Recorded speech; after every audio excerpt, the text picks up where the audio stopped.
ప్రభునందు ప్రియమైన దేవుని పిల్లలారా, దేవుని మహాకృపతో ఈ 3 రోజుల సభలలో 3వ రోజు ముగింపుకు మనం చేరుకున్నాం. గత 2 రోజులుగా అనేకమైన సంగతులను మీ ముందు పెట్టడం జరిగింది. ఈ ప్రపంచం అనుకుంటున్నట్లు యేసుక్రీస్తుల వారు మతాన్ని స్థాపించడానికి వచ్చినవాడు కాదు అని, ఆయన రాకలో ఒక ప్రత్యేకమైన కారణం ఉందని, ఆయన జన్మ మరణం కొరకే జరిగినది అని, ఆయన వచ్చిందే ప్రతి మనిషి కొరకు మరణించడానికి అనే విషయాన్ని మొదటి దినాన మనం మాట్లాడుకున్నాం. అలా ఆయన మరణించి ఈ ప్రపంచానికి రక్షణను అనుగ్రహించి అనేకులను తనకు శిష్యులుగా చేసుకోవాలి అనుకున్నాడు. తనకు శిష్యులుగా ఉండాలి అని అనుకునే వారికి ఉండవలసినటువంటి అర్హతలను కూడా చెప్పాడు. నాకంటే ఎక్కువ మీరు ఎవరిని ప్రేమించకూడదు అన్నాడు. నా వాక్యముందు నిలిచి ఉండాలి అని చెప్పాడు. నా అడుగుజాడల్లో నడుచుకోవాలి అని చెప్పాడు. అట్టివారే ఆయనకు శిష్యులు. అటువంటి వారే ఆయనకు శిష్యులుగా ఉండే యోగ్యత అని మొదటి దినపు సందేశంలో మనం నేర్చుకున్నాం. ఇక నిన్నటి దినాన్న యేసుక్రీస్తుల వారు ఈ భూమి మీదకి వచ్చింది అందరినీ ఏక శరీరముగా ఆయన చేయడానికి, అందరినీ ఒక శరీరముగా మార్చి ఒక శరీరములోని అవయవాల మధ్య ఏ విధమైన ఐక్యత సఖ్యత ఉంటుందో, శరీరములోని అవయవాల మధ్య ఎలా అయితే వైషమ్యాలు భేదాభిప్రాయాలు కనిపించవో, సంఘము అనే ఆయన శరీరములో ఉన్న మనందరి మధ్య కూడా ఏ విధమైనటువంటి భేదాలు, ఏ విధమైన భేదాభిప్రాయాలు లేకుండా ఒక్కటిగా ఉండాలి అన్నదే ఆయన యొక్క ప్రధానమైనటువంటి ఉద్దేశమై ఉన్నది అని గత రాత్రి మనం విన్నటువంటి మాటల్లో మనం నేర్చుకున్నటువంటి ప్రాముఖ్యమైనటువంటి సంగతి.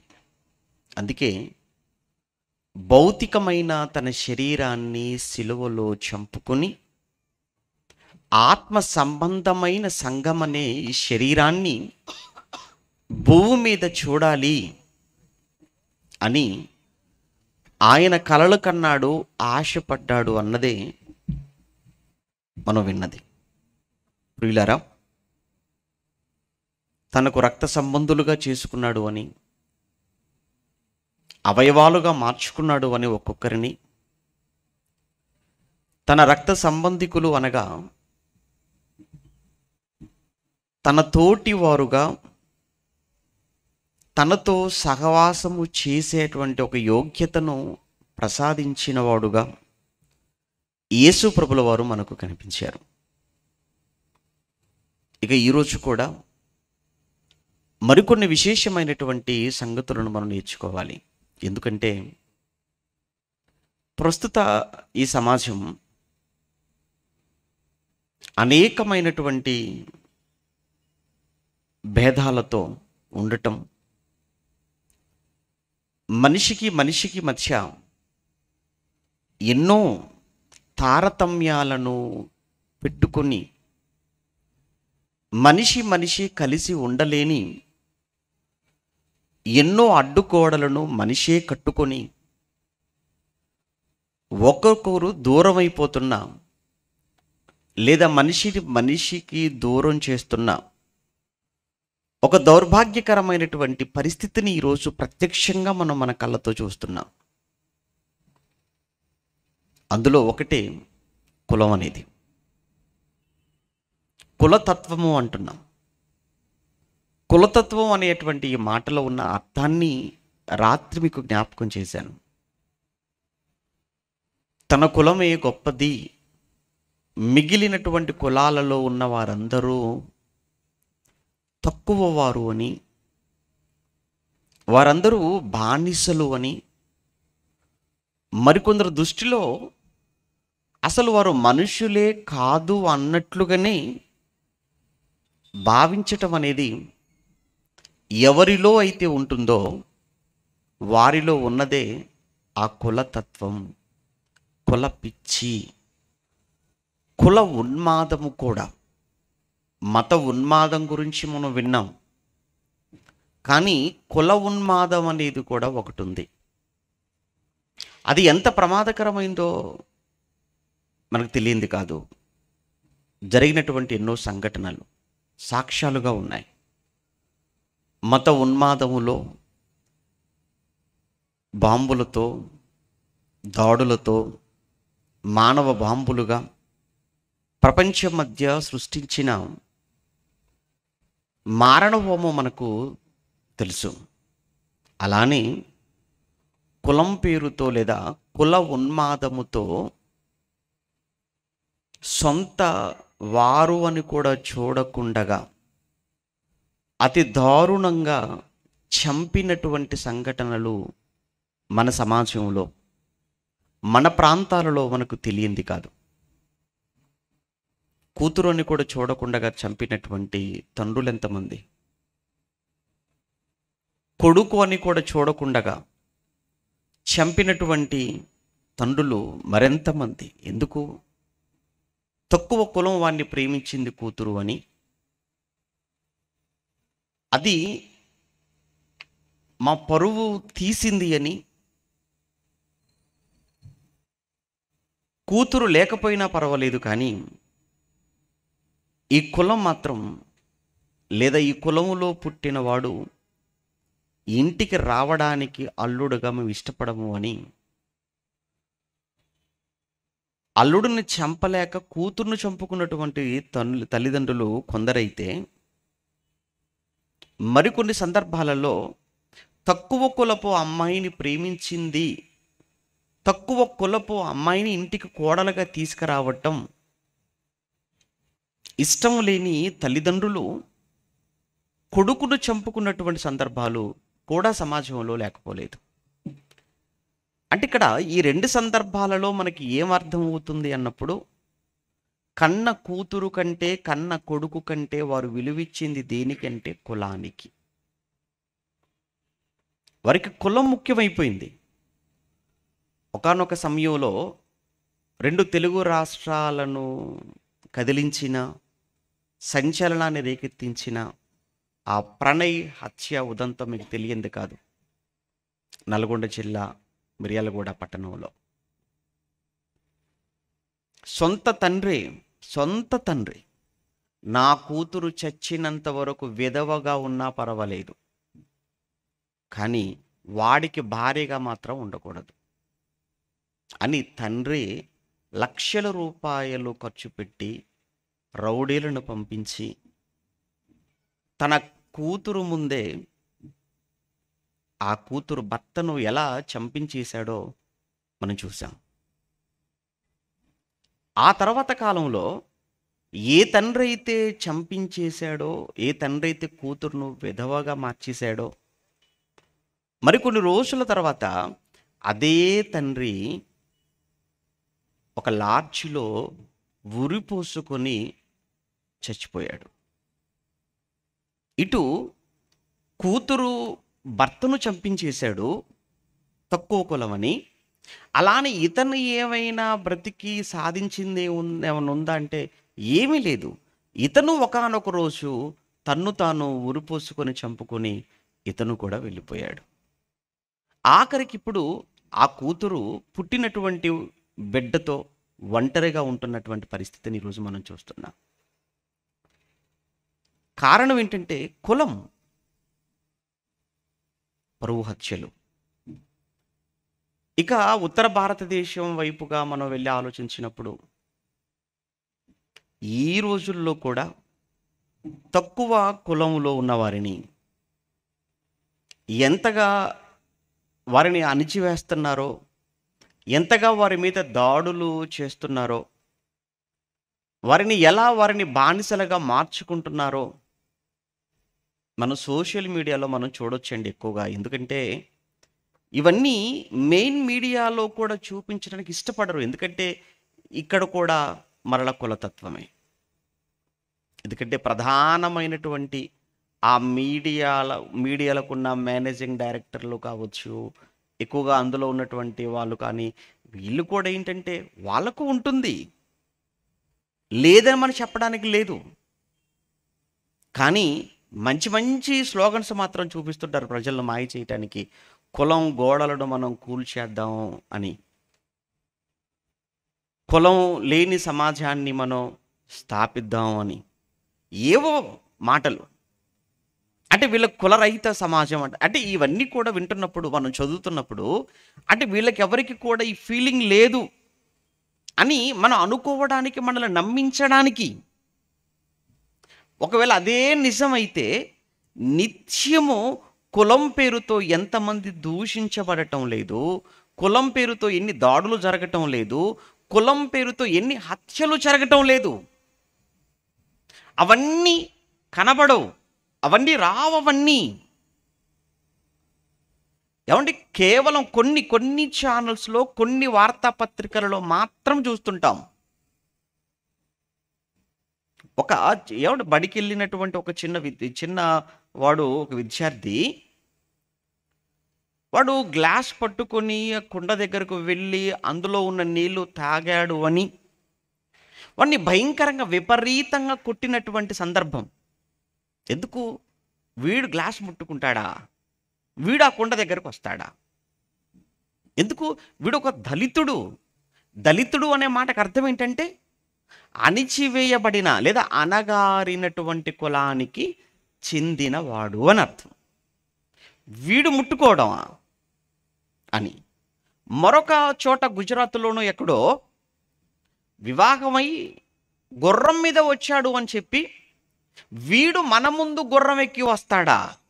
వీడు ఎవడు? వీడి కులం ఏంటి అని వాణిని భయంకరంగా కొట్టడం. మరొక సంఘటనలో ఒక దళితుడు ఒక బెంచ్ మీద, ఊరిలో ఒక బెంచ్ మీద కూర్చున్నాడు అని, ఇక్కడ నువ్వు కూర్చోవటం ఏంటంటే, నువ్వు ఇక్కడ కూర్చుంటే ఇది అపవిత్రమైపోతుంది, మలినమైపోతుంది అని ఆ బెంచ్ మీద కూర్చున్నాడు అని అతన్ని శిక్షించినటువంటి సందర్భాలు.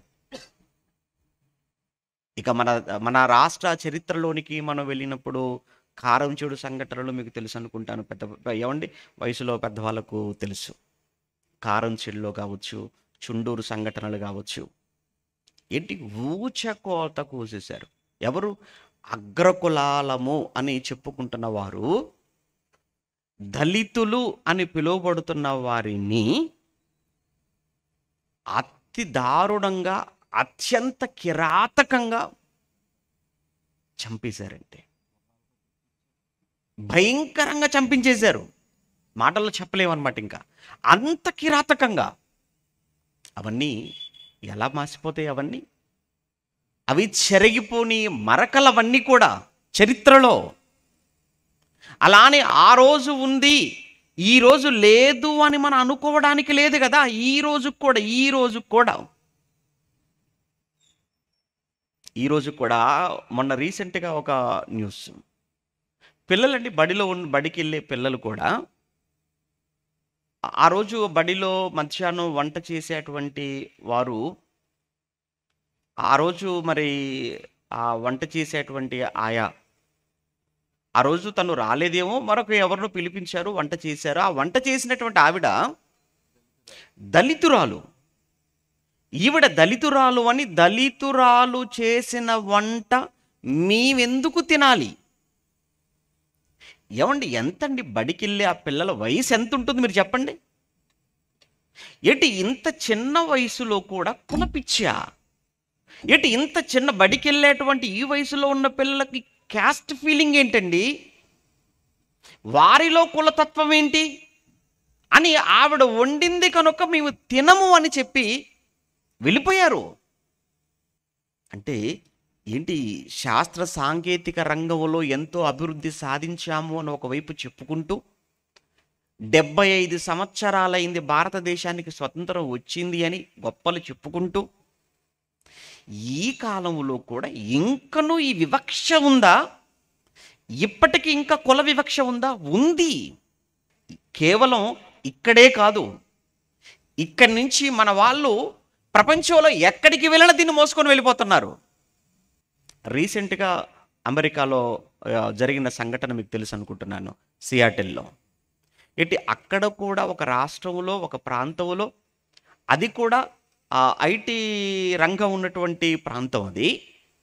ఏంటి, అక్కడ ఐటీ ఉద్యోగుల మధ్య కూడా, ఇటు సాఫ్ట్వేరు జాబ్ చేసుకునే వారి మధ్య కూడా ఈ డిస్క్రిమినేషన్, ఈ అంటరానితనం. పైనున్న బాస్ ఆయన అగ్రకులం, కింద వర్క్ చేసి అతను దళితుడు అని ఇతని పట్ల అతను చూపుతున్నటువంటి ఆ వివక్ష ఆఖరికి ఆ రాష్ట్రంలో ఒక చట్టం చేయడానికి కారణమైంది. ఒక చట్టం చేయటానికి కారణమైందంటే మీరు ఆలోచించండి.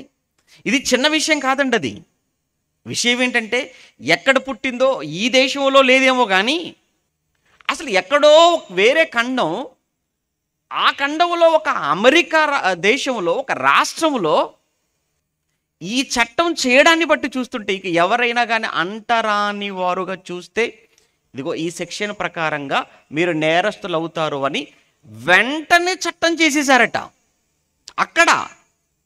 అంటే మన వాళ్ళు ఎక్కడికి వెళ్ళినా కానీ ఈ పిచ్చిని వదులుకోరు.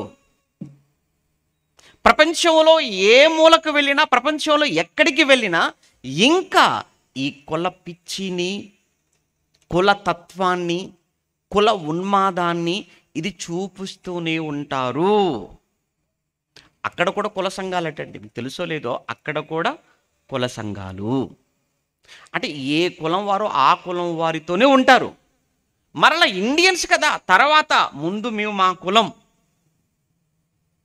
ఇదేంటండి? ప్రభునందు ప్రియమైన దేవుని పిల్లలారా, ఈరోజు కులం అనేది ఎంత ప్రాముఖ్యమైపోయిందో చూడండి. వాస్తవానికి మనం ప్రాక్టికల్గా మనం ఆలోచిస్తేనండి, అసలు ఈ ప్రకృతిలో 84 లక్షల జీవరాశులు అని చెప్తున్నాం. 84 లక్షల జీవరాశులు ఉంటే జీవరాశుల మధ్య లేనటువంటి తారతమ్యం కేవలం మనుషుల మధ్యనే ఉండటం ఎంత దౌర్భాగ్యకరమైన సంగతో మీరు ఆలోచించాలి. మనదంతా ఏ జాతి అంటే మనం ఏం చెప్తాం తెలుసా? మనమంతా ఏ జాతి అంటే మానవ జాతి, అంతే కదండి. మనం ఎవరం? మనుషులం. మనమంతా ఎవరం? మనుషులం. ఆ తర్వాత మనం ఈ దేశంలో పుట్టాం కనుక ఈ దేశం పేరు చెప్తాం, భారతీయులం అండి, భరత జాతికి చెందిన వారం అండి అంటాం. కానీ ముందుగా అందరూ మనుషులు, మానవ జాతి. ఒకసారి జంతు ప్రపంచాన్ని మనం చూసినప్పుడు, జంతు ప్రపంచంలో ఎన్నో జాతులు ఉన్నాయి, పక్షి ప్రపంచంలో ఎన్నో పక్షులు ఉన్నాయి. కానీ ఏ జంతు ప్రపంచంలో చూసినా ఒక్కొక్క జాతి జంతువులన్నీ ఒక్కటిగా ఉంటాయి తప్ప వాటి మధ్య మరలా ఏ విధమైన భేదాలు లేవు. పక్షి ప్రపంచాన్ని మనం చూసినప్పుడు ఆ జాతి పక్షులన్నీ కలిసి ఉంటాయి. కాకులు మీరు చూడండి, అవన్నీ ఒకటేనండి.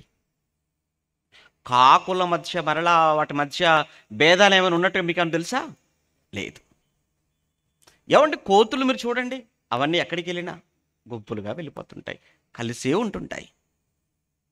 అంతెందుకంటే పశువులు మీరు చూడండి, అన్నీ కలిసి వెళ్ళిపోతుంటాయి. గేదెలు అన్నీ కలిసి వెళ్ళిపోతుంటాయి. అంతెందుకు కుక్కలు, అవి కూడా యూనిటీగా ఉంటాయి. ఆఖరికి పందులు కూడా కలిసి ఉంటాయి. మరి ఎటొచ్చి కలిసి ఉండదు ఎవరంటే మనిషి. మరలా మనిషి అంటాడు, నా జన్మ కంటే ఏ జన్మ గొప్పది కాదంటాడు. అంతే కదా, జన్మించిన వాటన్నింటిలోకెల్లా మానవ జన్మ గొప్పది. మరి ఎంత గొప్పది అని నువ్వు చెప్పినప్పుడు ఏదయ్యా మన మధ్య ఐక్యత? ఏది మన మధ్య ఉండవలసినటువంటి ఈ బంధం ఏది? ఇంకొక దారుణమైన విషయం ఏంటంటే, ఏ జాతి జంతువు ఆ జాతి జంతువును చంపుకోవడమే జరగదు. ఏ పక్షి తన స్వజాతిలో ఉన్నటువంటి పక్షిని చంపదు. అవన్నీ కూడా ఒకటి. సింహం సింహాన్ని చంపదు, ఒక పులి మరో పులిని చంపదు, ఒక కుక్క మరో కుక్కని చంపదు, ఒక పశువు మరో పశువును చంపదు. కానీ మనిషి మనిషిని చంపుతాడు. మనిషి మనిషిని చంపుతాడు అనగా స్వజాతి నాశనం. ఏది కూడా తన జాతిని చంపుకోనప్పుడు సృష్టిలో మనిషిని చూస్తే మనిషి మరో మనిషిని చంపడానికి మనసు ఎలా వచ్చింది నీకు? నీకు ఎలా మనసు వచ్చింది? నువ్వు మనిషివేనా? ఒకవేళ మనిషివే అనుకుంటే నువ్వు మరో మనిషిని ఎలా చంపగలుగుతున్నావు? ఏ జంతువులలో కూడా లేని ఈ తత్వం, ఏ పక్షులలో లేని ఈ తత్వం నీకెక్కడి నుంచి వచ్చింది? ఇది నీకు ఉండకూడదే, ఏమంటే ఉండడానికి వీలు లేదే. కానీ ఎందుకు? దేవుడు మనుషులను పుట్టించినప్పుడు, దేవుడు భూమి మీద మనుషులను పుట్టించినప్పుడు అందరినీ కూడా ఎలా పుట్టించాడు అని చక్కగా బైబిల్లో వ్రాయించాడు తెలుసా అండి? ప్రపంచంలో మనుషులందరినీ అమెరికా మొదలుకొని అలస్కా వరకు, ఆర్కిటికా నుంచి అంటార్కిటికా వరకు, ఈ ఖండాలలోని దేశాలలోని రాష్ట్రాలు, పల్లెల్లో ఉన్న మనుషులందరినీ దేవుడు పుట్టించినప్పుడు ఎలా పుట్టించాడు అని బైబిల్ చెప్పిందో ఒక్కసారి ఆ మాట మనం చూస్తుంటే, ప్రసంగి గ్రంథం 7వ అధ్యాయం 29వ వచనం. ప్రసంగి గ్రంథం 7వ అధ్యాయం 29వ వచనం. ప్రసంగి గ్రంథం 7వ అధ్యాయం 29. ఇది ఒకటి మాత్రము నేను కనుగొంటిని, అది ఏమనగా దేవుడు నరులను యథార్థవంతులుగా పుట్టించెను. దేవుడు మనుషులను యథార్థవంతులుగానే పుట్టించాడు. అయితే కానీ వారు అనగా మనుషులు వివిధములైన తంత్రములను కల్పించుకున్నారు. దేవుడు పుట్టించుటలో అందరినీ యథార్థవంతులుగా పుట్టించాడయ్యా. అది మనకేం తెలిసి చెప్పండి? నిజంగా ఒక్కసారి మనం ఆలోచించుకుందాం మన జన్మ గురించి. ఏమంటే మన తల్లి గర్భంలో ఉన్నాం. మనం తల్లి గర్భంలో ఉంటున్నటువంటి ఆ 9 నెలల కాలంలో మనకేం తెలిసి చెప్పండి? మనకేమైనా తెలుసా? మనకేమీ తెలియదు. మనకేమీ తెలియదని మనకు అప్పుడు కులం లేదు, మతం లేదు, ప్రాంతం లేదు, భాష లేదు, ఏమీ లేదు. తల్లి గర్భంలో 9 నెలల పాటు మనం ఉంటున్నటువంటి ఆ కాలములో మనకు కులము లేదు, మతము లేదు, ప్రాంతము లేదు, భాష లేదు, ఏ విధమైన భేదము లేని కేవలము ఒక మనిషిగా మనం తల్లి గర్భంలో ఉన్నాం. ఎప్పుడైతే 9 నెలల అనంతరము తల్లి గర్భంలో నుంచి తల్లి ఒడిలోనికి వచ్చామో లేదో వెంటనే నీ ప్రక్కన అన్నీ కూడా తొడిగేశారు, అన్నీ కల్పించేశారు, ఇక తగిలించేశారు. నీది పలానా కులం, నీకుగో పలానా ఇంటి పేరు, నీకు పలానా కులం అని ఇవన్నీ కూడా మనకు మధ్యలో అమ్మా నాన్న మనకు తగిలించారు, లేదా ఈ సమాజం మనకు తగిలించింది. ఇది మరలా చనిపోయిన తర్వాత ఏమీ ఉండదు. అయినా ఒక విషయం మీరు ఆలోచించండి, నిజంగా ఎంత ఆశ్చర్యం అనిపించిద్ది అని అంటేనండి, మనం బస్సులో ప్రయాణం చేస్తుంటాం. బస్సులో ప్రయాణం చేసేటప్పుడు మన ప్రక్కన కూర్చున్నవాడు వాడు ఏ కులమో మనకు తెలియదు. తెలుసా మీకు? అడిగి కూర్చుంటారా? పక్కన కూర్చోగానే ఏంటంటే మీ క్యాస్ట్ ఏంటంటే అడుగుతారా? అడగరు. ఇప్పుడు ట్రైన్ ఎక్కారు, ఏమండి ట్రైన్లో ప్రయాణం చేస్తున్నాం. ట్రైన్లో ప్రయాణం చేసేటప్పుడు మన పక్కన కూర్చున్నవాడు కావచ్చు, మన పక్కన పడుకునేవాడు కావచ్చు, అడుగుతారా? బ్రదర్ మీదే క్యాస్ట్ అని అడుగుతారా? అడగరు.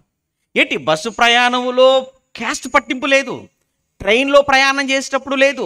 హాస్పిటల్కి వెళ్ళామా, హాస్పిటల్లో ఏమండి ఆ జనరల్ వార్డా, మనకిచ్చిన బెడ్, ఎంతోమంది ఉంటారు పేషెంట్స్, వాళ్ళ పక్కనే ఉంటాం, మన పక్కనే ఉంటారు వాళ్ళు మన కులమని అడుగుతారు అక్కడ?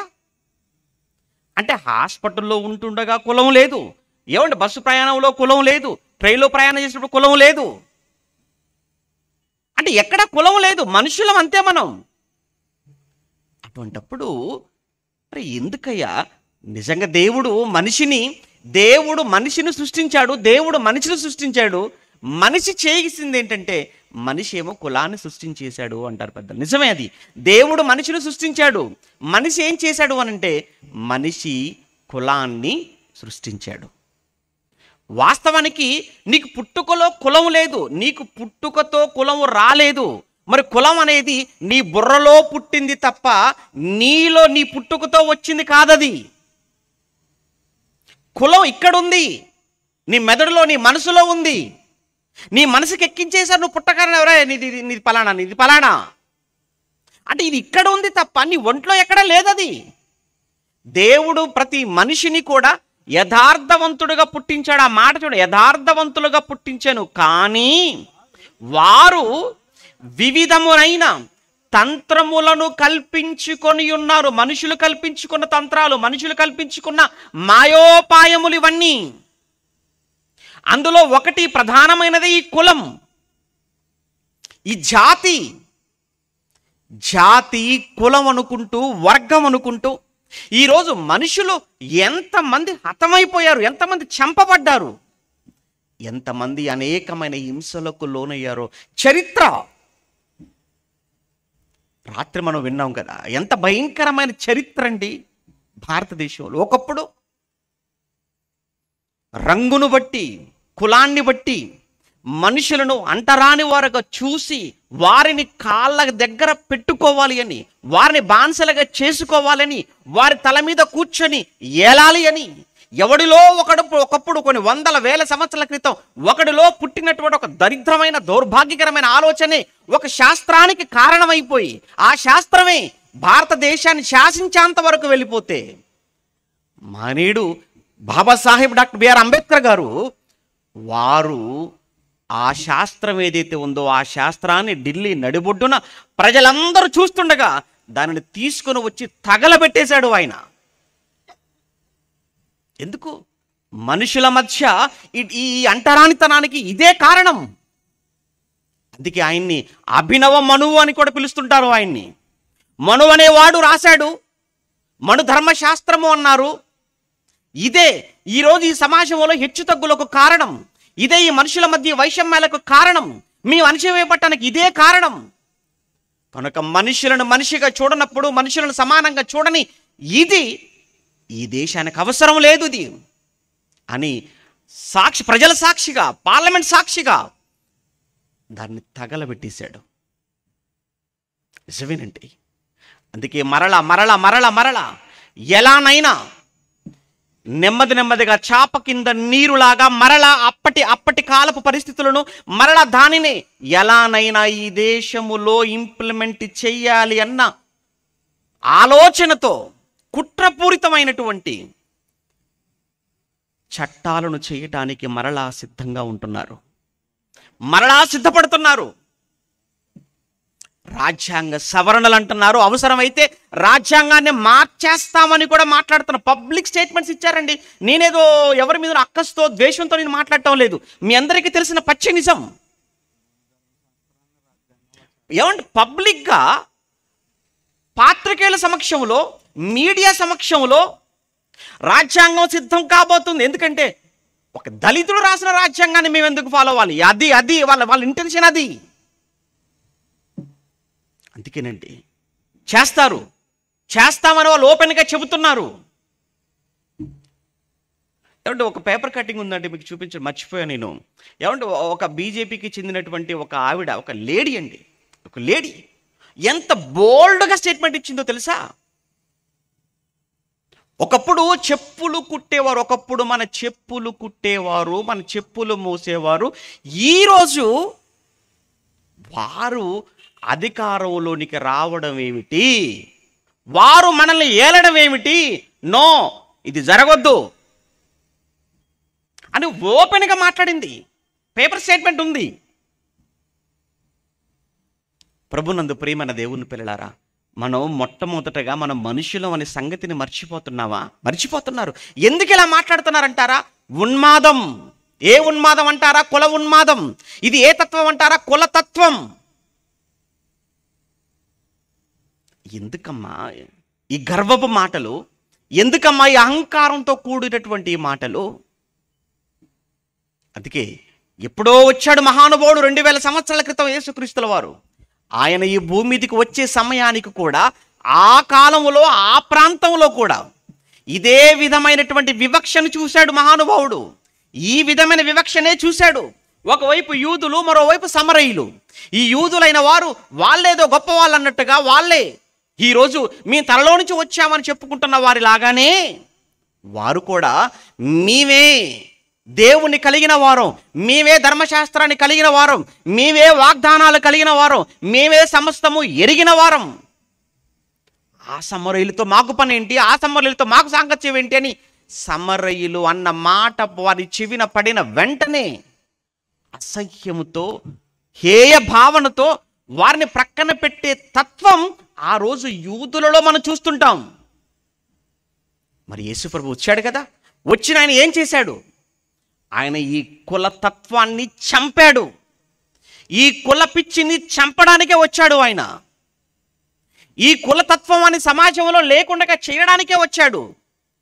కులతత్వాన్ని చంపి అక్కడ క్రీస్తు తత్వాన్ని ఈ ప్రపంచానికి పరిచయం చేయటానికే 2000 సంవత్సరాల క్రితం ఒక సామాన్యమైనటువంటి కుటుంబంలో పుట్టాడండి. ఆయన పుట్టింది ధనవంతుల కుటుంబంలో కాదు, రాజ కుటుంబంలో కాదు, రాజభవనంలో కూడా కాదు. ఎక్కడ పుట్టాడో తెలీదు మహానుభావుడు. పుట్టిన తరువాత తీసుకొని ఇంటికి వెళితే ఇంట్లో స్థలము లేదన్నందుకు, సత్రానికి తీసుకొని వెళ్ళిపోతే సత్రంలో కూడా స్థలము లేనందుకు తీసుకొని వెళ్ళి ఒక తొట్టిలో పడుకోబెట్టారు అని మనం చదువుకున్నాం బైబిల్లో. ఇటు ఇంత దీనత్వమా? ఇటు మరి ఇంత ఏమంటే ఇంత ఇటు తక్కువ స్థితిలో ఆయన యేసుక్రీస్తుల వారిని మనం చూడాలా? అవును, ఒక తొట్టిలో, పశువుల తొట్టిలో ఆయన పరుండ పెట్టబడ్డాడు. అలాని తల్లి తండ్రి మరియ యోసేపులుగా పిలువబడిన వారుగా వారేమైనా ఉన్నవారంటే లేరండి. వారు కూడా చాలా చాలా చాలా పేదవారండి. ఏదో వడ్రంగి పని చేసుకునేవాడండి యోసేపు. ఎక్కడో గలిలయలో నజరేతు నుంచి గాడిద మీద తన భార్య అయినటువంటి మరియను ప్రసవ దినాలు నిండే సమయంలో కూర్చోబెట్టుకొని సుమారు 100 మైళ్ళకు పైగా ఉన్నటువంటి యూదయ ప్రాంతానికి తీసుకొని వచ్చాడే. అలా యేసు ప్రభుల వారు జన్మించిన తర్వాత 8వ దినాన ఆయనను యూదుల సాంప్రదాయం ప్రకారంగా యెరూషలేముకు తీసుకొని వెళ్ళి ఆ రోజు సున్నతి చేయించాలి. అలా ఆ రోజు సున్నతి చేసే సమయంలో అర్పణ కానుక అర్పణ తీసుకొని వెళ్ళటానికి ఏమున్నాయి వారి దగ్గర అంటే దూడలేమీ లేవు తీసుకుని వెళ్ళటానికి, మేకలు గొర్రెలు కూడా ఏమీ లేవండి. కేవలం ఒక 2 పావురపు ఏమన్నా గువ్వలను తీసుకొని వెళ్ళి అక్కడ ఆయనకు కానుక ఇచ్చినట్టుగా దేవాలయంలో మనం చదువుకుంటాం లూకాసు 2వ అధ్యాయంలో. ఏ అంటే చాలా పేదవాడు, చాలా చాలా పేద కుటుంబంలో పుట్టాడు అని చెప్పడానికి లూకా గారు ఆ సందర్భాన్ని మాట్లాడుతుంటాడు అక్కడ. ఎందుకంటే ధనవంతులు అనుకోండి, వాళ్ళ స్థాయిని బట్టి పెద్ద వాటిని తీసుకొని వెళ్ళిపోతుంటారు దేవాలయానికి. మధ్యతరగతి వాళ్ళు అనుకోండి, వారి స్థాయిని బట్టి ఏ గొర్రెలో మేకలు తీసుకొని వెళ్ళిస్తుంటారు అక్కడ దేవాలయంలో. మరి యేసు ప్రభుల వారి పరిస్థితి ఏంటంటే ఏదో 2 పావురు పిల్లలు తీసుకొని వెళ్ళిచ్చారట. ఏమన్నా గువ్వల జతలు తీసుకొని వెళ్ళిచ్చారట. అంటే అక్కడే మనకు అర్థం కావాలి ఎంత పేదరికం, నిరుపేద స్థితిలో యేసుక్రీస్తుల వారు ఆయన జన్మించాడునని. నిరుపేద కుటుంబంలో పుట్టాడు, నిరుపేద కుటుంబంలో పెరిగాడు, కానీ ప్రపంచాన్ని శాసించగలిగిన ఎంత ఎత్తుకు ఎదిగిపోయాడు ఆయన. కారణం ఆయన బోధల, కారణం ఆయన జీవితమా, కారణం ఆయన మరణమా, ఆయన తిరిగి లేవటమా? అవును, ఇవన్నీ ఒకటే కాదు. ఆయన సామాన్యమైన మానవుడుగానే పుట్టాడు, సామాన్యమైన మనిషిగానే ఆయన జీవించాడు. ఆయన అనేకమైనటువంటి లోకం పుట్టింది మొదలుకొని మరుగైన ఎన్నో సంగతులు సమాజానికి ఆయన బోధించాడు. ఆయన బోధ వినటానికి అనేక ప్రాంతాల నుంచి తరలి వచ్చారు, తండోపతండాలుగా ఆయన వెంబడించేవారు అని మనం చదువుకుంటాం చరిత్రలో, సువార్తలలో. ఆ యేసుక్రీస్తుల వారు ఆయన అనేకమైన సంస్కరణలను, సమాజాన్ని సంస్కరించే అనేకమైన వాటికి ఆయన శ్రీకారం చుడితే అందులో ఒకటే మనిషికి మధ్య ఉన్న ఈ వైషమ్యం. ఎక్కడ సమస్య? మనిషికి మనిషికి మధ్య ఈ జాతి వైరం కనబడింది. దానికి జాతి వైరం కనబడింది. అంటే ఆ కులతత్వం, ఒక రకమైన కులతత్వం కనబడింది. ఇది సమాజంలో ఎంత మాత్రం కూడా మంచిది కాదు, ఇది ఉండకూడదు. మరి ఏం చేశాడు యేసుక్రీస్తుల వారు? దాన్ని లేకుండా చేసే ప్రయత్నం చేస్తున్నాడు మహానుభావుడు. ఏమండి, ఆ రోజుల్లో యూదులకున్న జాతి అహంకారం చిన్నగా కాదు. అందుకే మీరు చూడండి, యూదులేమో వారి జాతి గొప్పదని వాళ్ళు అనుకుంటే, ఇక్కడ జర్మనీకి వచ్చినప్పుడు వాళ్ళు చెదిరిపోయారు కదా అనేక దేశాలకు. జర్మనీలో ఉన్నటువంటి అప్పటికి హిట్లర్, ఈ జర్మనీ జాతే ప్యూర్. ఇక ప్రపంచంలో ఏ జాతి వాళ్ళు కూడా అంత కూడా సంకర జాతి. కొన్ని సంవత్సరాల క్రితం మన దేశ పార్లమెంటు సాక్షిగా కూడా ఒకరు ఇలానే మాట్లాడారు, మీకు తెలుసో లేదో. సేమ్ ఇదే మాట మాట్లాడిన వ్యక్తి ఏమంటారు, ఒక లేడీ ఎంపీ మాట్లాడింది. ఎంత ఘోరం అంటే, ఆమె నమ్మినటువంటి దేవుణ్ణి అనుసరించేవారు తప్ప ఇక మిగిలినటువంటి క్రైస్తవులు కానీ ఇస్లాములు కానీ అంతా కూడా సంకర జాతికి చెందినవారట. ఏమది ఒరిజినల్ బ్రీడట వీళ్ళది. సేమ్ ఇలానే పొగరుబోతు మాటలు మాట్లాడాడు, గర్వంతో మాట్లాడాడు. ఒకప్పుడు జర్మనీని ఎంత హిట్లర్, కేవలం జర్మనీకి చెందినటువంటి జర్మనీ మనుషులు మాత్రమే ఒరిజినల్, మిగతా వారంతా కాదు అని ఆ దేశంలో అప్పటికి వలస వచ్చిన లక్షలాది మంది యూదులు, లక్షలాది మంది జ్యూస్, సుమారుగా 60 లక్షలండి, మర్చిపో 60 లక్షలు. 60 లక్షల మంది యూదులను అతి దారుణంగా, అతి భయంకరంగా ఒక గ్యాస్ ఛాంబర్లో బంధించి చంపేశాడు. ఎవరు? ఈ జర్మనీ హిట్లర్. ఆఖరికి వాడి చావు, వాడిని ఎవ్వడు చంపలేదండి, వాడిని వాడే చంపుకున్నాడు. ఏంటి ఘోరం, ఏంటి దారుణం! ఒరే, అందరికంటే నీ జాతి గొప్పదనుకున్నావు కదా, నువ్వే గొప్పవాడు అనుకున్నావు కదా, నువ్వే ఏలాలనుకున్నావు కదా, మరి ఏలకపోయావా? ఆఖరికి తన్ను తానే పిస్తలతో తన కణతల్లో కాల్చుకొని చచ్చిపోయే ఈ దౌర్భాగ్యమైనటువంటి పరిస్థితి, ఈ దౌర్భాగ్యకరమైన చావెందుకు వచ్చింది వీడికి? చేసింది ఊరకనే పోతుందా? చేసినవి ఊరకనే పోతాయా? అవి ఎప్పటికైనా, నువ్వు చేసిన పాపము నేను ఎప్పటికైనా పట్టుకొనక తప్పదు అని దేవుడు ఎప్పుడో చెప్పాడు. సంఖ్యాకాండం, నువ్వు చేసిన పాపం అది నిన్ను తరుముతుందిరా అన్నాడు. ఆ పాపం ఎక్కడికి పోదురా అన్నాడు. ఆ పాపం నిన్ను పట్టుకుంటుందిరా అన్నాడు. ఆ పాపమే నీ మెడకు చుట్టుకుంటుందిరా. ఒక రోజున ఆ పాపమే నిన్ను కరచి కాటు వేసి నిన్ను చంపుతుంది. ఏమండి ఇవన్నీ ఎక్కడివా? ఇవన్నీ బైబిల్లో ఉన్న విషయాలు. అందుకే మీరు ఒక్క విషయాన్ని మీరు బాగా ఆలోచించండి. బైబిల్ను ద్వేషించే వాళ్ళు, బైబిల్ వద్దు, బైబిల్ చెప్పొద్దు, బైబిల్ పంచొద్దు, కరపత్రికలు ఇవ్వద్దు, కరపత్రికలు పంచొద్దు, యేసు కోసం మాట్లాడొద్దు, ఏ క్రైస్తవులు ఇక్కడ రాకూడదు అని మాట్లాడుతున్న ప్రతి మనిషి కూడా ఇదే కులతత్వం. కలిసి ఉండటానికి ఇష్టపడని వాడు, ఒకే గొడుగు కిందికి రావడానికి ఇష్టపడని వాడు, మనుషుల మధ్య ఏర్పాటు వాదాన్ని పెంచి పోషించేవాడు కనుకనే. అందుకే యేసు బోధలు నచ్చావు. యేసు ఏం చెప్పాడని వద్దంటున్నావు? యేసు కోసం బైబిల్ ఏం చెప్పిందని బైబిల్ పంచొద్దు అంటున్నావు. కరపత్రికలు బైబిల్ కూర్చున్న కరపత్రికల్లో ఏముందని చెప్పి నువ్వు అడ్డుకుంటున్నావు? చెప్పు, ఒక మాట చెప్పు. మాట సౌండ్ ఉండదు, వద్దంతే. ఎక్కడ బైబిల్ చదివితే, ఎక్కడ క్రీస్తు కోసం తెలుసుకుంటే, ఎక్కడ ఈ భేదాలు లేవు, అంతా ఒకటేనని ఎక్కడ అంటారో అక్కడ ప్రజలు తెలుసుకుంటారో, అందరూ ఒక్కటే పోతారో. భయం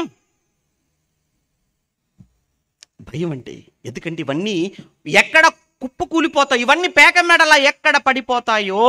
ఇవి పడిపోతే మా బ్రతుకేంటి, మా జీవనం ఏంటి, మా వ్యాపారాలు ఏమైపోవాలి? నీ జీవితం కోసం, నీ వ్యాపారం కోసం, నీ స్వార్థం కోసం బైబిల్ కోసం తప్పుగా మాట్లాడతావా? బైబిల్ కొరకు తప్పుగా మాట్లాడతావా? వద్దంటావా? క్రీస్తు కోసం చెబితే వినవా? చెప్పొద్దంటావా? ఏంటయ్యా క్రీస్తు వలన కానీ, క్రైస్తవ్యం వలన కానీ, బైబిల్ వలన కానీ, ఏమంటే ఆ ఊరికి కానీ, ఆ ప్రాంతానికి కానీ, దేశానికి కానీ ఏంటయ్యా జరిగిన నష్టం ఒకటి చెప్పు. ఇప్పటివరకు విన్నారు కదా అన్నయ్య చెప్పగా, మేలు తప్ప కీడు లేదండి, లాభం తప్ప నష్టం లేదండి. ఎక్కడో ఒకవేళ ఎవరో ఒకరు చేస్తే అడపదడప చేసి ఉండొచ్చు, తప్పును తప్పని ఖండిస్తాం. ఏమండి తప్పును తప్పంటాం, ఎవరైనా తప్పును తప్పని చెప్పవలసిందే, ఎవరు చేసినా అది తప్పే. యేసుక్రీస్తుల వారు ఆయన కాలానికి కూడా యూదులు సమరయులు, యూదులు ఆ రోజు వారి జాతి చాలా గొప్పది, యూద జాతి మా జాతి చాలా గొప్పది అనేటువంటి ఒక పిచ్చిలో, ఒక తత్వములో ఉండిపోయారు యూదులు. అందుకే సమరయులైన వారిని దగ్గరికి రానిచ్చేవారు కాదు. కేవలం యేసుక్రీస్తుల వారి కాలం నుంచే కాదండి ఈ వివక్ష సమరయులకు ఉన్నటువంటి వివక్ష, ఈ అంటరానితనం కేవలం అప్పుడే కాదు, క్రీస్తుకు ముందు సుమారు 500 ఏళ్ల క్రితం ఆ కాలంలో ఈ మాదియా పారసీకుల సామ్రాజ్యం పాలన ప్రారంభమైంది, బబులోనీల పాలన అంతమైపోయింది. కోరేష్ అనేవాడు అధికారంలోకి వచ్చాడు. కోరేష్ అధికారంలోకి వచ్చిన తర్వాత కోరేషు ఓపెన్గా స్టేట్మెంట్ ఇచ్చేశాడు, ఏంటంటే యూదులైన వారు మీ దేశానికి మీరు వెళ్ళిపోండి, తిరిగిపోయి అక్కడ మీ మందిరాన్ని ఏదైతే నెబుకద్నెజరు పడగొట్టాడో ఆ యెరూషలేము మందిరాన్ని తిరిగి కట్టుకోవచ్చు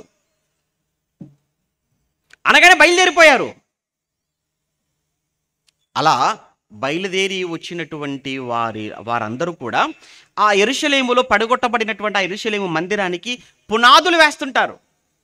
అలా పునాదులు వేసే సమయంలో అక్కడ ఉన్నటువంటి సమరయులు అప్పటి నుంచి మనకు కనబడుతుంటారు, మిక్స్డ్ పీపుల్, మిశ్రమ జనాంగం.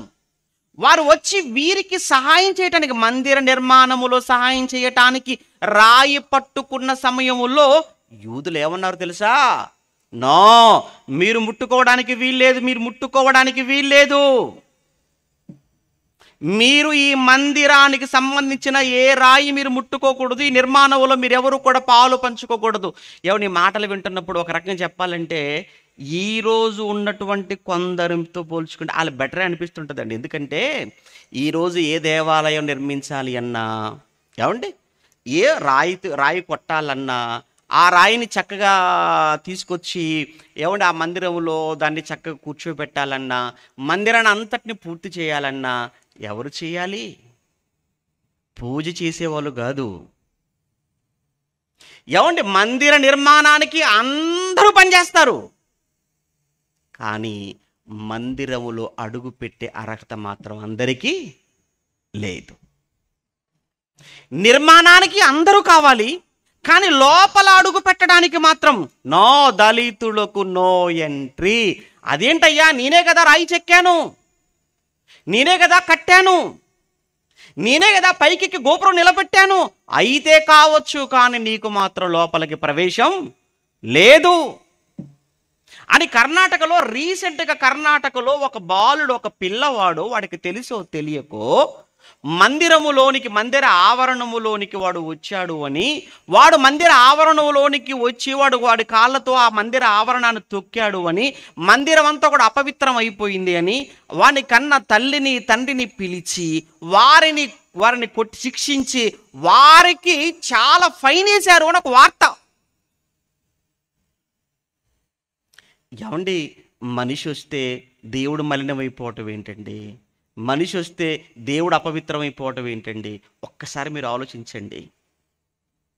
అవును, ఇక్కడ మనిషి దేవుడి దగ్గరకు వస్తేనే దేవుడు అపవిత్రమైపోతాడు అనుకుంటే, కానీ బైబిల్లో ఆ యేసు పరలోకములో ఉన్న ఆయన భూమి మీదకి వచ్చాడు. ఆయనే వచ్చాడు భూమి మీదకు. ఆయన భూమి మీదకి రావటమే కాదు, మనిషి దగ్గరకు వచ్చాడు, మనిషిని ముట్టాడు, మనిషిని తాకాడు, మనిషిని తన కౌగిట్లోకి తీసుకున్నాడు. అందుకేనండి అందరికీ యేసు కావాలి. అందుకే యేసు కావాలి అందరికీ. యేసులో చూసారా? ఎక్కడైనా యేసులో వివక్షత మనం చూసామా? లేదండి. కుష్ఠరోగిని ముట్టాడు అని మనం చదువుకోండి. కుష్ఠరోగిని ముట్టాడు, గ్రుడ్డివాణ్ణి ముట్టాడు, ఎక్కడ రక్తస్రావం కలిగిన స్త్రీ తాకింది ఆయనను. ఎక్కడా యేసుప్రభు అపవిత్రం అయిపోలేదే, యేసుప్రభు ఎక్కడ మలినమైపోలే, మలినం అంటుకోలేదే. ఓ కుష్ఠవాడు తాకితే మలినం అంటుకోనప్పుడు యేసుప్రభుకు ఆయన దేవుడుగా, సృష్టికర్తగా, ఒక సృష్టికర్త అయిన దేవుడుగా యేసు ప్రభు భూమి మీద అడుగు పెడితే ఒక కుష్ఠవాన్ని ఆయనే ముట్టుకున్నప్పుడు ఆయనకి లేని అపవిత్రత ఒక దేవాలయములోకి దళితుడైన వాడు వీళ్ళు అడుగు పెడితే అపవిత్రమైపోతుంది అనుకుంటే ఇటు కుష్ఠరోగంతో ఉన్నవాడి కంటే కూడా చెడిపోయినవాడా ఈ మనిషి? ఎక్కడున్నాం మనం చెప్పండి? ఏ స్థితిలో ఉన్నాం చెప్పండి? ఎవరండి యేసుకు సమం? ఎవరండి యేసుకు సాటి? ఎవరండి యేసుతో సరితూగగలిగిన యేసుకు సమమైన వారిని మనం ఎవరిని ప్రపంచంలో నిలబెట్టగలంటే మీరు అనుకుంటున్నారు చెప్పండి? ఎవ్వరు ఎవ్వరు ఎవ్వరు కూడా యేసుకు సమము కారు, యేసుతో సరితూగలేరు, యేసుకు సరి రారు. అంత గొప్పవాడా యేసు? అంత గొప్పవాడు. అలాని ఆయన తక్కువ కులంలో ఆ రోజు యూదులుగా మేము చాలా గొప్పలం అనుకో, అందులో నుంచే వచ్చాడు ఆయన కూడా. అదే వంశంలో నుంచి వచ్చాడు, యూద వంశంలో నుంచే. కానీ సమరయుల దగ్గరకు కూడా వెళ్ళాడు. చూసారా? సమరయుల దగ్గరకు వెళ్ళాడు. ఒకరోజు ఆయన సుకారణ గ్రామానికి వెళ్ళాడు. మధ్యాహ్నం అయిపోయింది, మంచి ఎండ, దాహమైంది. బావి దగ్గర కూర్చున్నాడు. ఈలోపు సమరయలో నుంచి ఒక సమరయ స్త్రీ కుండ పట్టుకొని నీళ్ళ కోసం అక్కడికి వచ్చేసింది. ఆమెను చూశాడు మహానుభావుడు. ఆమెను దాహమునకు నీళ్ళు ఇవ్వమని అడుగుతున్నాడండి. అదే కదా సందర్భం. యోహాను సువార్త 4వ అధ్యాయం, యోహాను సువార్త 4వ అధ్యాయం 9వ వచనం. యోహాను సువార్త 4వ అధ్యాయం 8, 9 వచనాలలో, యోహాను సువార్త 4వ అధ్యాయం 8, 9 వచనాలు, ఆయన శిష్యులు ఆహారము కొనుటకు వారు ఊరిలోనికి వెళ్ళి ఉండిరి. ఆ సమరయ స్త్రీ, యూదుడు అయిన నీవు అమ్మా నాకు దాహమునకు నీళ్ళు ఇవ్వమ్మా అని అడిగాడు మహానుభావుడు. దాహముతో ఉన్నాడు కనుక దాహమునకు నీళ్ళు ఇవ్వమ్మా అని ఆమెను అడిగినప్పుడు అప్పుడు ఆ స్త్రీ అంటే 9వ వచనంలో, ఆ సమరయ స్త్రీ, యూదుడవైన నీవు సమరయ స్త్రీవైన నన్ను దాహమునకిమ్మని ఎలా గొడుగుచున్నావని ఆయనతో చెప్పెను. అయ్యా మీరు యూదులు కదా, మేము సమరయులం కదా, మీరు మమ్మల్ని నీళ్ళు అడుగుతున్నారు, మేము ఎవరో తెలిసి అడుగుతున్నారు. ఆమె అలా మాట్లాడాలని ఉద్దేశం ఏంటంటే, బహుశా మేము ఎవరమో ఈయనకు తెలియదేమో, మేము ఎవరమో ఈయనకు తెలియక అడుగుతున్నాడేమో. అయ్యా మీరు యూదులయ్యా, మేము సమరయులమయ్యా. యూదులైన మీరు సమరయ స్త్రీనైనా నన్ను మీరు దాహమునకు నీళ్ళు అడుగుతున్నారు, నేను ఎవరో తెలిసి అడుగుతున్నారా? ఎందుకంటే యూదులకును సమరయులకును సాంగత్యము లేదు కదయ్యా. కొన్ని వందల సంవత్సరాలుగా మమ్మల్ని అంటరాని వారుగా పెట్టారు కదయ్యా. మమ్మల్ని ఎక్కడో ప్రత్యేకంగా ఒక చోట మమ్మల్ని ఉంచారు కదయ్యా. మీరు కనీసం మా దారి గుండా మా ఇంటి ముందు నుంచి కూడా మీరు వెళ్ళేవారు కారు కదయ్యా. మా గాలి కూడా మీ మీద పడనివ్వకుండా జాగ్రత్త పడేవారు కదయ్యా. మా గాలి ఎక్కడ సోకితే ఎక్కడ మీరు మలినమైపోతారేమోనని మీరు మరలా ఇంటికి వెళ్ళిన తర్వాత నీళ్లు చల్లుకొని కానీ మీరు ఇంట్లోకి వెళ్ళేవారు కాదు కదయ్యా. మీరు ఎక్కడ గల్లీలోకి వెళ్ళాలంటే మరలా ఎక్కడ మా ఊరు గుండా వెళ్ళవలసి వస్తుందేమోనని దూరమైన భారమైన కష్టం అనుకోకుండా యోర్దాను నది దాటి చుట్టూ తిరిగి వెళ్ళిపోయేవారు కదయ్యా. ఇంత నిష్ట కలిగిన వారు కదా మీరు యూదులుగా. ఇంతగా మమ్మల్ని అవమానపరిచేవారు కదా, ఇంతగా మమ్మల్ని నీచంగా చూసేవారు కదా.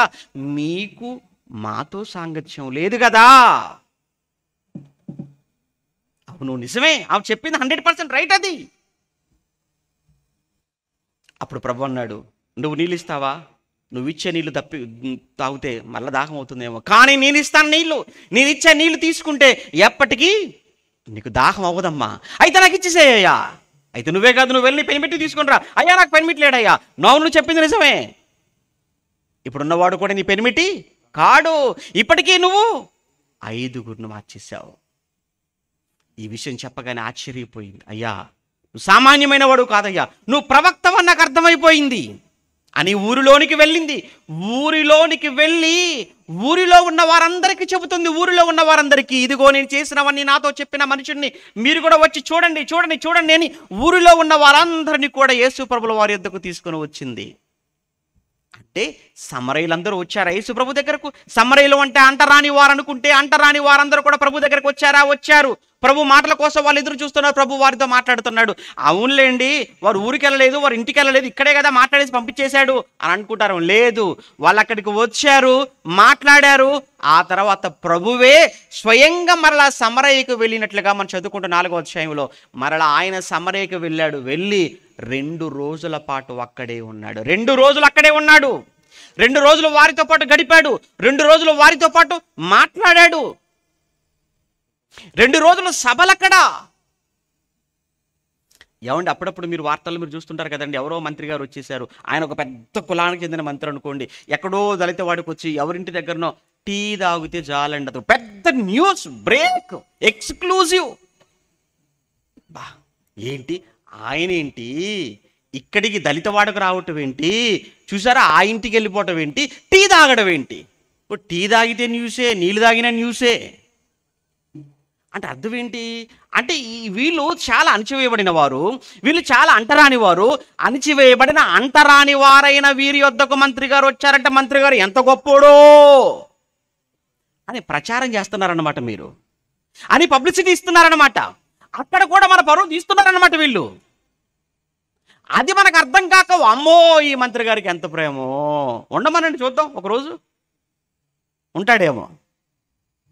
ఇదంతా ఏంటిదంతా కపటం, అంత వేషధారణ, స్వార్థంతో కూడిన రాజకీయపు ఎత్తుగడలు. అదే మీరు చూడండి, ఎక్కడికి వెళితే వాళ్ళ కోసం ఇగో మీ దళితులు అంటారు, మీ కులం అంటారు, ఆ కులం. ఏంటయ్యా ఇదంతా, ఏంటిదంతా? మనమంతా ఒక్కటే అని ఎవరు చెప్పరా? మన మధ్య ఈ భేదాలు ఉండకూడదని ఎవరు మాట్లాడరా? ఇదండి నేటి వ్యవస్థ. ఎంతకంటే భయంకరంగా ఉంది ఆ రోజు. అందుకే మనుషుల మధ్య ఉన్న ఈ కులతత్వాన్ని చంపి క్రీస్తు తత్వం ఏంటో అక్కడ చూపించి ఇదే ప్రపంచానికి ఆదర్శం అని చెప్పి యేసు పరలోకానికి వెళ్ళిపోయాడు. అందుకే యేసు వారి మధ్యలోనికి వెళ్ళాడు, వాళ్ళ ఇంటికి వెళ్ళాడు, వారు ఊరికి వెళ్ళాడు. ఆయన ఎక్కువగా మీరు చూడండి, ఆయన సుంకరులతో అంటే పాపులు, సుంకరులు పాపులు అని అంటే ఆ రోజు యూదులకు నచ్చని వారు సమరయులు ఒకటి, నెక్స్ట్ సుంకరుల కంటే కూడా ఇంకా తక్కువ స్థాయిలో ఉన్నటువంటి వాళ్ళు ఎవరైతే ఉన్నారో వారిని పాపులు అని ఎంచేవారు యూదులైన వారు. కానీ యేసుప్రభుల వారు ఎక్కువగా మనం చదువుతున్నప్పుడు సువార్తలలో యేసుప్రభు సమరయులతోనూ సుంకరులతోనూ పాపులతోనూ ఆయన ఉన్నట్లు కలిసి భోజనం చేసినట్లుగా యూదులు చూసి సనుక్కోవటం, ఆయన మీద కోపం పెంచుకోవటం, ఇదే జరుగుతుంటుంది. ఎందుకు? ప్రభునందు ప్రేమైన దేవుని పిల్లలారా, ఒక్కసారి మీరు ఆలోచించండి. యేసుక్రీస్తుల వారు ఏమంటే మనుషుల మధ్య ఉన్నటువంటి ఈ భేదాలు, మనుషుల మధ్య ఉన్నటువంటి ఈ వైషమ్యాలను ఇవన్నీ కూడా తీసి, ఇవన్నీ కూడా లేకుండా చేసి మనుషులంతా ఒక్కటే అని చెప్పటానికి, మనుషులందరినీ ఒక్కటి చేయటానికి యేసు తన జీవితాన్ని పణంగా పెట్టాడండి మహానుభావుడు. ఇది తెలియదండి చాలా మందికి. యేసు ప్రభుల వారు ఈ భూమిదికి వచ్చింది మనుషులంతా ఒక్కటేననే భావన మనుషులందరిలో ఏర్పాటు కలిగించాలి అని, మనుషులందరినీ ఒక్కటి చేయాలి అని. మీరు ఎవరో తెలుసా? మీరు ఒక మనిషి నుంచి వచ్చిన వారు, మొదటి మనిషి ఆదాము నుంచి వచ్చిన వారు, ఆదాము దేవుళ్ళ నుంచి వచ్చాడు కనుక మీరంతా ఎవరనుకుంటున్నారు? మీరంతా దేవుని కుమారులు, దేవుని సంతానం, దేవుని కుటుంబం. ఇది చెప్పిన వాళ్ళు ఎవరు చెప్పండి? ఇలా చెప్పిన వారు ఎవరు? ఇలా చెప్పిన వారు చరిత్రలో మనకి ఎవ్వరు కనబడరు, ఒక్క యేసు ప్రభు తప్ప. అందుకే బైబిల్ అంటే పడదు, బైబిల్ అంటే నచ్చదు వీళ్ళకు. ఏంటేంటి అందరూ దేవుని సంతానమా ఏంటి? అందరూ దేవుని కుటుంబమా ఏంటి? అందరూ దేవుని కుమారులా ఏంటి? దైవాలా? ఈ మాటలు మాట్లాడితే వీళ్ళ వ్యవస్థ ఏమైపోవాలి చెప్పండి? వీళ్ళ వ్యవస్థ ఏమైపోవాలి? వీళ్ళ రాజకీయాలు ఏమైపోవాలి? అందుకే ఎన్ని చేసినా, ఎన్ని సంవత్సరాలైనా వీటిని ఇంకా సజీవంగా బ్రతికించటానికే ప్రయత్నం చేస్తారు. ఎందుకంటే వాళ్ళు బ్రతకాలంటే ఇవి బ్రతుకుండాలి, వాళ్ళు బ్రతకాలంటే ఇవి ఉండాలి. ఏమండి ఎంత బాధ అనిపించిందండి. ఎవరింటికైనా వెళ్ళినప్పుడు పిల్లలు చెప్తుంటారు అప్పుడప్పుడు, అన్న పనికి వెళ్ళావన్న, పనికి వెళ్ళిపోతే నీళ్ళు ఇచ్చారన్న, నీళ్ళు తాగిన తర్వాత, భోజనం పెట్టిన తర్వాత తీరా వచ్చే ముందు మీరెవరు అని అడుగుతారట, మీరు ఏమిట్లు అని అడుగుతారట. ఏంటో ఏమిట్లు, ఇటువైపు ఏమిట్లు అని అడుగుతారట. అటువైపు అయితేనంటే మీరు ఏ క్యాస్ట్, ఏ కులం అని అడుగుతారు. మీరు ఏమిట్లు అనగానే మేము పలానా అనేటప్పటికీ వెంటనే ఇక్కడ ఏమైనా తాకావా, నువ్వేమైనా ముట్టుకున్నావా, ఆ పలానా ముట్టుకున్నాను అనగానే అది ఇచ్చి పంపించేస్తారట. ఇంకెప్పుడు కొనుగోలు రావద్దు, ఇంకెప్పుడు పనికి రావద్దు. ఏంటండి ఘోరం, ఏంటండి దారుణం? ఏముందండి మనిషికి ఏమండి ఏంటండి ఏం ఎక్కువ నీకు కులం అని నువ్వు పేరు పక్కన రాసుకుంటావు? ఏమండి ఈ దరిద్రం ఆఖరికి మన క్రైస్తవ్యంలో కూడా చాలా మందికి ఉందండి. ఏమండి మన వాళ్ళకి లేదా? ఉంది. చాలా మంది చూడండి క్రైస్తవులు అయిన తర్వాత కూడా పేరు పక్కన ఇంకా దాన్ని అంత తొందరగా తీసేసుకోరు. ఇంకా పేరు పక్కన కులాన్ని ఇంకా తీసివేసుకోరు. పేరు పక్కన ఇంకా కులాన్ని ఎందుకయ్యా నువ్వు పెట్టావు అనంటే అది లేకపోతే నన్ను ఎక్కడా తక్కువ అనుకుంటారు. ఎందుకంటే ఆల్మోస్ట్ అందరిలో ఉన్నటువంటి ఒక అభిప్రాయం ఏంటంటే క్రైస్తవులు అనేటప్పటికీ వీళ్ళు కేవలము ఏమండి దళిత కులాలకు చెందినవారు, వీరు కేవలం అనగారిన నిమ్న కులాలకు చెందినవారు, మాదిగల మతం అని ఫిక్స్ అయిపోయినారు అందరూ. అందుకే కదా మన దేశంలో ఎంత పక్షపాతంతో చేశారో చట్టం మీకు తెలుసు కదండి. ఏ కులం వాడు క్రైస్తవులకు వెళ్ళిపోయిన పర్వాలేదు, దళితులు మాత్రం వెళ్ళడానికి వీల్లేదు. వెళితే మీకు రిజర్వేషన్లు ఉండవు. ఎవరు వెళ్ళినా పర్వాలేదు కానీ దళితులు వెళ్ళడానికి వీల్లేదు. ఒక రకంగా చెప్పాలి అని అంటే బలవంతంగా ఉంచుతున్నారనమాట. అందులోనే బలవంతంగా అందులో ఉంచుతున్నారంటే అర్థం ఏంటి? వీళ్ళు బలవంతపు మత మార్పిడి వాళ్ళు చేస్తున్నారు. అంతే కదండి. అంటే ఏమంటే దళితులకు స్వేచ్ఛ లేదా? దళితులకు స్వతంత్ర హక్కు ఏమంటే స్వతంత్రం రాలేదా? దళితుడికి మత స్వేచ్ఛ హక్కు లేదా? రాజ్యాంగం ఇవ్వలేదా? ఒకవైపు మత స్వాతంత్రపు హక్కు ఉంది అని ఒకవైపు చెప్తేనే నువ్వు వెళ్ళావంటే మాత్రం నీకు వర్తించు అంటే అర్థం ఏంటి? బలవంతం. అది అంటే అందరికి అర్థమైపోయింది ఏంటంటే క్రైస్తవుడు అని చెప్పగానే విడిది ఆ కులమే అని ఫిక్స్ అయిపోతున్నారు. అందుకే ఎక్కడ మేము అగ్రకులాలకు చెందినటువంటి వాళ్ళము కదా, మేము కూడా ఒకవేళ మా పేరు పక్కన కానీ ఒకవేళ మీ కులం పెట్టుకోకపోతే మమ్మల్ని కూడా ఎక్కడ తక్కువ అనుకుంటారేమో అని సేవకులకు ఇంకా పక్కన పెట్టుకొని తిరుగుతుంటారు కులం పెట్టుకొని. ఇక సేవకులు అలానే ఉన్నప్పుడు విశ్వాసులకు ఉండదా? విశ్వాసులు కూడా ఎలా ఉంటారో తెలుసా? సంఘానికి వచ్చే వాళ్ళు చెప్తున్నారు, సంఘానికి వచ్చేటువంటి విశ్వాసులు కూడా అప్పటి వరకు కులం తెలియక చక్కగా కలిసి ఉంటారు, స్నేహం చేస్తుంటారు, బాగుంటుంది. ఏదో ఒక రోజు ఏదో ఒక సమయంన వీళ్ళు పలానా కులం అని తెలియగానే నెమ్మదిగా దూరం అయిపోతుంటారు. వామ్మో ఇంతకాలంగా నేనేనా మావాడేమో అనుకున్నానండి, నిన్ననే తెలిసిందండి ఈ సత్యం నాకు, ఈయన మావాడు కాదట అని నెమ్మదిగా మాట్లాడ తగ్గిస్తారు, నెమ్మదిగా దూరం అయిపోతుంటారు. మళ్ళా కొద్ది రోజుల తర్వాత ఏమండి పలానాకు ఏమండి వీళ్ళ కులం వాళ్ళ కులం ఒకటే తెలిసిందనుకోండి, మరలా వీళ్ళు దగ్గర అయిపోవడం ప్రారంభిస్తుంటారు. అంటే వీళ్ళు ఇంతకీ ఎందుకు దగ్గర అవుతున్నారు? కులాన్ని బట్టి. ఎందుకు దూరం అయిపోతున్నారు? కులాన్ని బట్టి. ఆఖరికి ఎంత దరిద్రంగా ఏర్పడ్డాయంటే ఈరోజు సంఘాలు కూడా కులం పేరుతో సంఘాలు ఏర్పడుతున్నాయి. అవునో కాదో మీకు తెలుసు. నిజంగా నాకు తెలిసి ఒక సంఘం అంటే ఒక్కటిగా ఉండే ఒక సంఘం, పెద్ద సంఘం మా ప్రాంతంలో రెండుగా అయిపోయింది. ఎందుకు అయిపోయింది? పోనీలే ఇక్కడ ఇందులో పట్టట్లేదేమోలే, అందుకే వేరే చోట కట్టుకున్నారేమోలే వేరే చోట అని అనుకున్నాను. కాదట.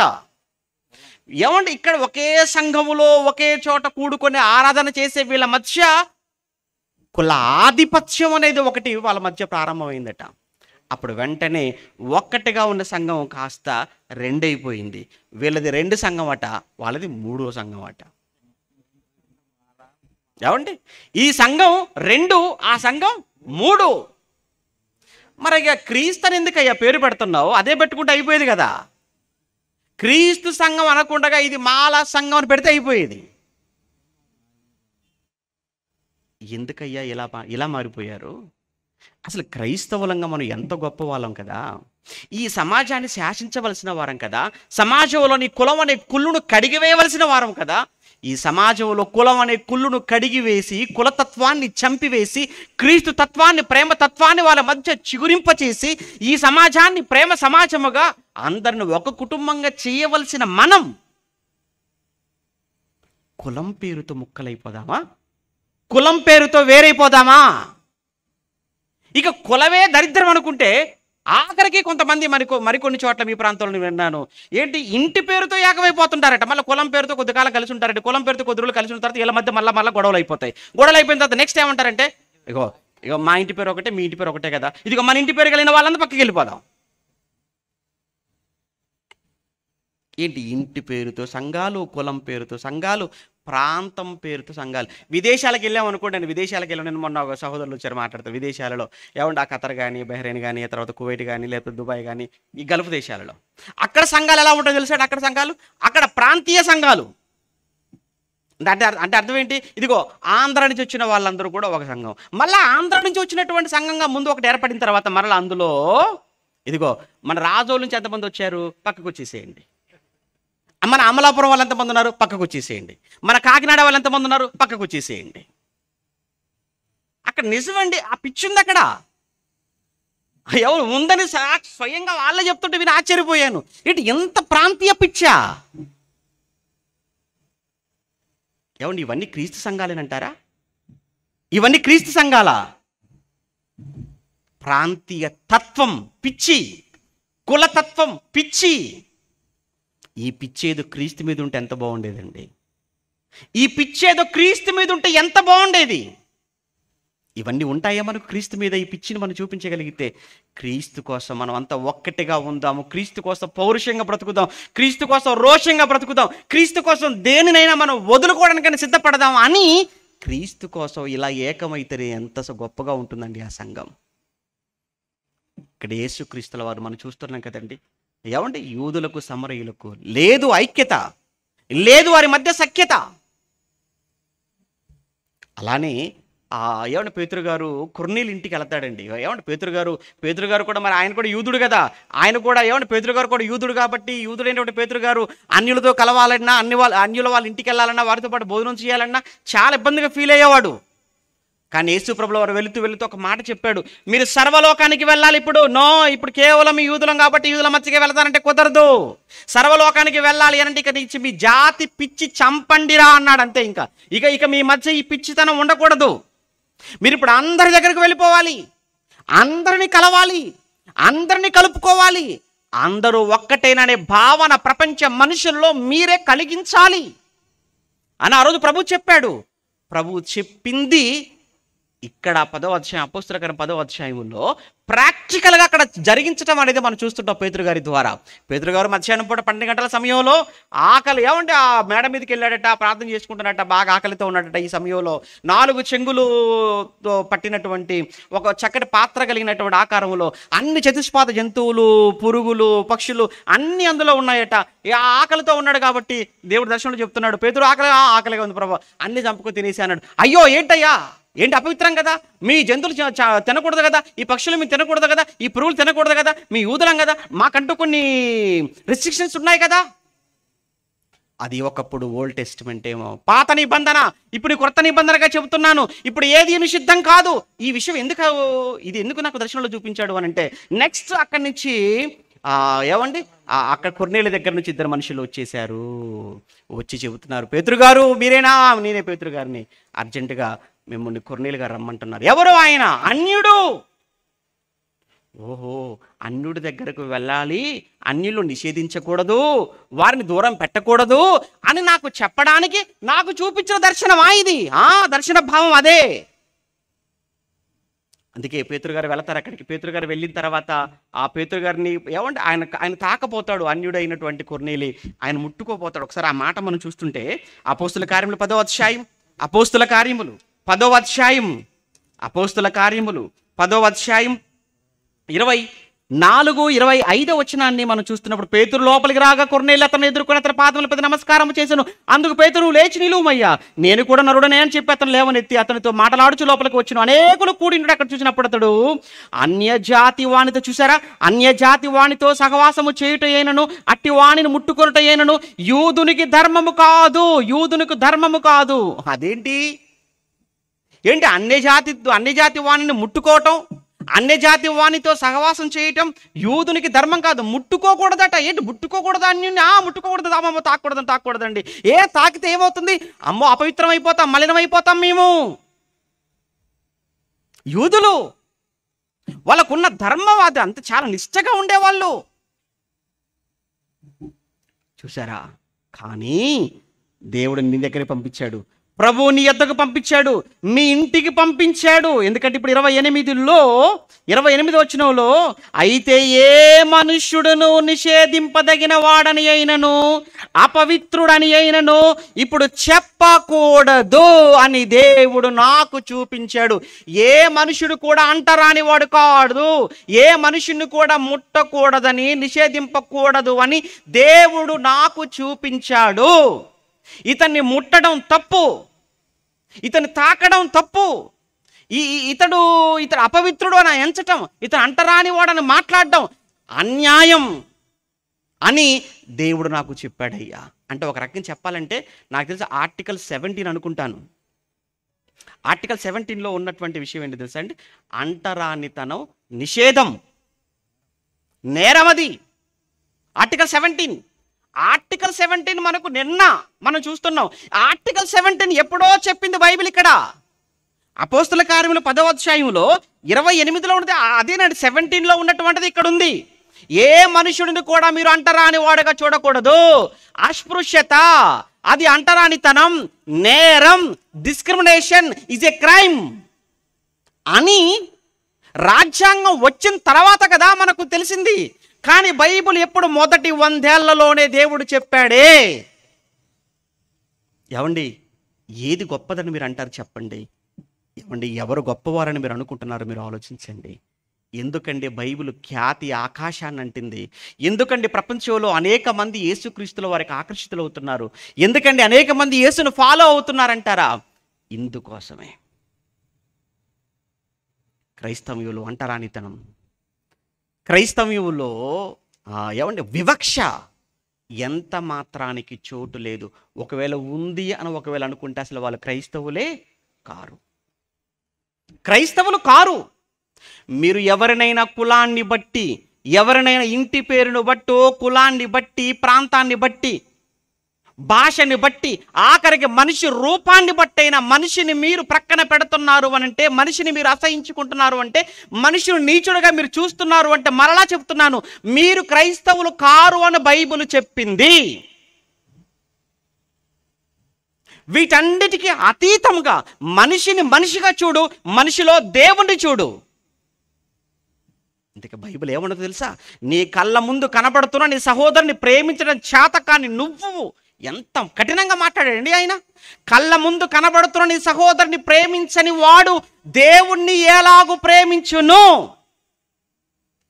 కనుక నువ్వు దేవుని ప్రేమించేవాడవైతే, నువ్వు దేవుని పేరుతో భక్తి చేస్తున్నావు అనుకుంటే, నీ భక్తి అది నిజమైతే ఎవరిని ద్వేషించకురా, ఎవరిని తూలనాడకురా, ఎవరిని అంటరానివాడుగా చూడకు, ఎవరిని నీకన్నా తక్కువని నీచంగా మాటలాడకు. నువ్వు నిజంగా దేవుని భక్తుడవైతే. కానీ ఈరోజు మీరు చూడండి, దేవుని పేరుతో పూజలు అంటారు, దేవుని పేరుతో యజ్ఞాలు అంటారు, దేవుని పేరుతో ఎన్నో అంటారు. కానీ మనిషిని మనిషిగా చూడగలుగుతున్నారా? మీరు చెప్పండి, మనిషిని మనిషిగా చూడగలుగుతున్నారా? మనిషిని మనిషిగా చూడనటువంటి ఆ ధర్మం నాకెందుకు?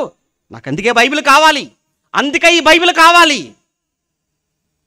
మనిషిని మనిషిగా, మనిషిలో దైవాన్ని చూసి, దేవుడే స్వయంగా అన్నమాట, నన్ను ప్రేమించడం నెక్స్ట్, ఫస్ట్ నీ కళ్ళ ముందు కనబడుతున్నవాడిని ప్రేమించు. ఇది ఫస్ట్.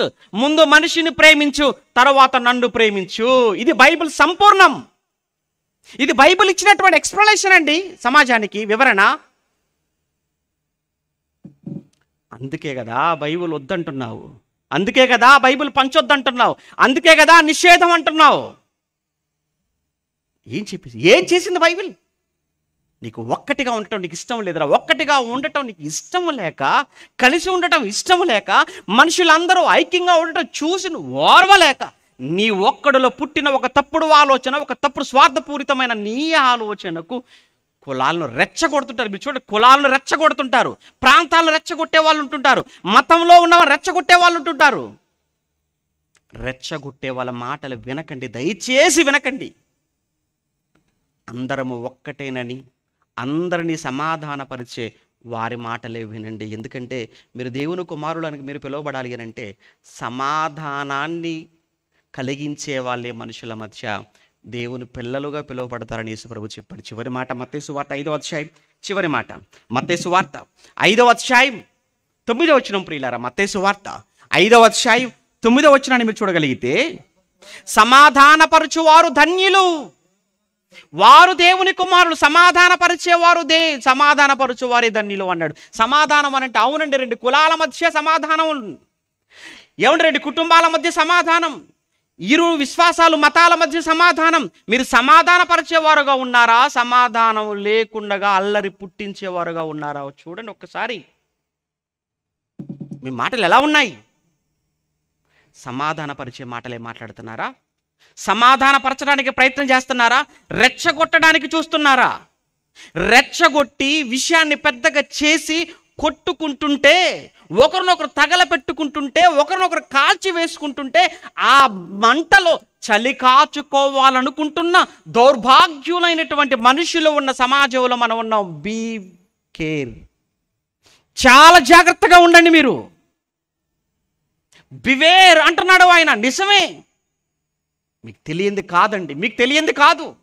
మీరు చూశారు, ఎన్నో చూశారు.